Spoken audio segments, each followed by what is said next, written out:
नमस्कार साथियों, कैसे हैं आप सब। हिंदी भाषा का उद्भव और विकास पांचवा वीडियो प्रस्तुत कर रहे हैं। पीडीएफ भी अपलोड होने के बाद जल्दी मिल जाएगा। तो क्या बोला जा रहा है कि पाली मध्यकालीन आर्य भाषा की प्रथम अवस्था इसको कहा गया है। जैसे कि आपको पता ही है, पाली शब्द की उत्पत्ति विद्वानों ने अलग अलग शब्द से मानी। अगर हम पल्ली शब्द को देखें तो इसी से पाली शब्द की व्युत्पत्ति मानी गई है।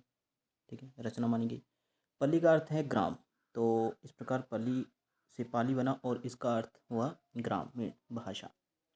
कुछ विद्वान पल्ली को प्राकृत का तद्भव रूप मानते हैं।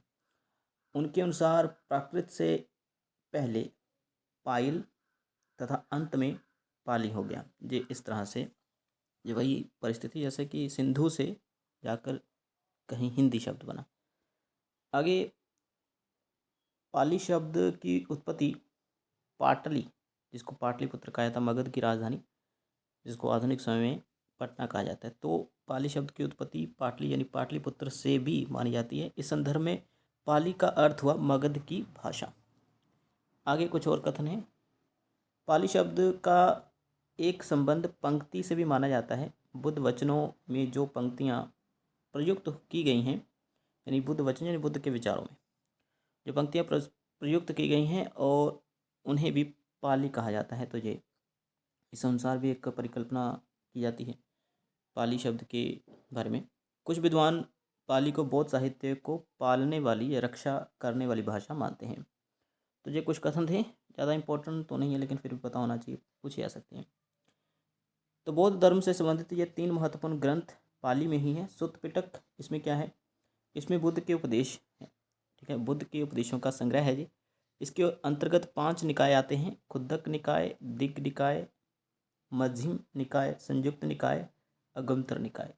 तो अगर हम देखें दिग्ग निकाय, मध्यम निकाय, संयुक्त निकाय नाम से इसका अनुवाद जो है राहुल सांकृत्यायन ने भी किया है। ओके, आगे विनय पिटक जो दूसरा पाली ग्रंथ बौद्ध धर्म का, इसको इसमें क्या है तो संघ संचालन यानी बौद्ध संघ के संचालन के लिए दिए गए शिक्षाओं का संकलन इसमें है, यानी शिक्षाएं हैं कि कैसे संघ चलाना है बौद्ध संघ।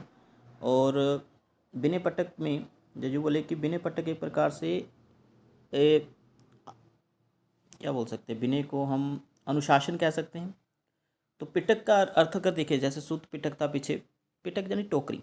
ठीक है, तो विनय पिटक यानी अनुशासन की टोकरी, ऐसा कह सकते हैं। तो संघ संचालन के लिए दिए गए शिक्षाओं का संकलन है इसमें।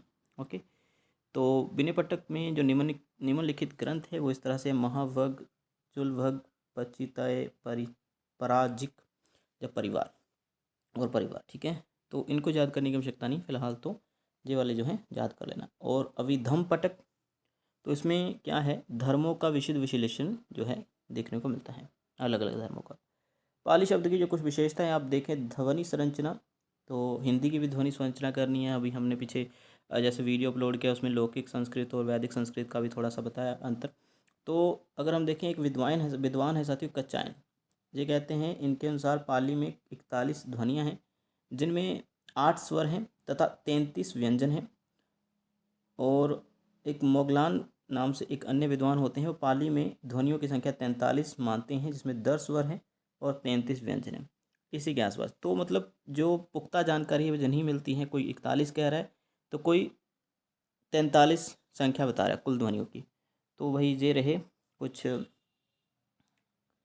संकेत। पाली में प्रयुक्त वर्ण कैसे हैं, ये रहे भाई स्वरों की संख्या, ह्रस्व जे रहे, दीर्घ जे रहे, आप पढ़ लीजिएगा इसको। ठीक है, संस्कृत में जैसे ये रही है तो और ये वाला, ठीक है, ये दोनों री, ये दोनों समाप्त हो गए हैं पाली में आके। ठीक है, और ये कहा गया कि ये जो है षटकोण का स हो गया, सिर्फ स ही जहाँ पर प्रयुक्त होता है। जैसे शिष्य लिखना है तो इस तरह से इसको लिखा जाता है। औकार बहुला ज़्यादा थी, औकार बहुला यानी कि शब्दों को अंत में ओ से ही समाप्त किया जाता है। ठीक है, शिष्य से शिष्यो हो, ऐसे। ये कुछ ज़्यादा इसके बारे में अध्ययन करने की आवश्यकता नहीं है, क्योंकि हिंदी भाषा का उद्भव व विकास करना है तो थोड़ी सी जानकारी आप देख सकते हैं। प्राकृत मध्यकालीन आर्य भाषा की जो दूसरी अवस्था है उसको मूल रूप से हम प्राकृत ही कहते हैं। मोटे तौर पर प्राकृत का जो समय है वो 1 ईस्वी सन से लेकर 500 ईस्वी सन तक है, आपको पता ही है। और प्राकृत के विकास की अवस्थाओं को किशोरीदास वाजपेयी ने व्याकरणों की 3 चरणों में बांटकर देखा है। तो किसने देखा है, किशोरीदास वाजपेयी ने। ठीक है, और किसी विद्वान ने नहीं, किशोरीदास वाजपेयी नहीं। जैसे प्रथम प्रकृत को पाली कहा गया, द्वितीय को प्रकृत कहा गया और तृतीय को अपभ्रंश कहा गया। तृतीय प्रकृत अपभ्रंश को कहा जाता। तो ये भाई देख लेना भाई। प्रथम प्रकृत, प्रकृत एक जनभाषा रही जो प्राचीन प्रचलित जनभाषा है, ठीक है जी, और इसी को हम पाली कहते हैं, प्रथम प्रकृत को, ठीक है। नमी साधु ने प्रकृत के संबंध में एक श्लोक सा लिखा है, प्रक पूर्वकृत प्राकृत, अर्थात पहले से बनी हुई भाषा, ठीक है। ये प्रकृत के बारे में लिखा है, ना कि पाली के बारे में।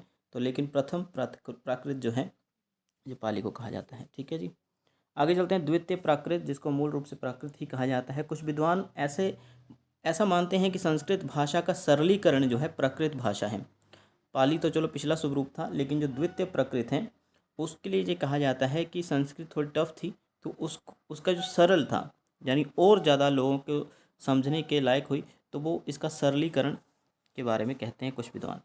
हेमचंद्र कहते हैं कि प्रकृति संस्कृतम तत्भवम तत् आगतम व प्राकृतम, अर्थात प्रकृति का मूल संस्कृत है, जो संस्कृत से आगत है वो प्रकृत है। यानी कहने का तात्पर्य है कि प्राकृत भाषा का जो मूल स्वरूप है वो तो संस्कृत है, लेकिन जो संस्कृत से ही आगे निकला है जो स्वरूप भाषा का, उसको प्राकृत बोलेंगे। द्वितीय प्राकृत को साहित्यिक प्राकृत भी कहा जाता है ये भी। और तृतीय प्राकृत को तो अपभ्रंश कहते हैं, आपको पता ही है। प्राकृत के बाद की भाषा अपभ्रंश को कुछ विद्वान तृतीय प्राकृत कहते हैं।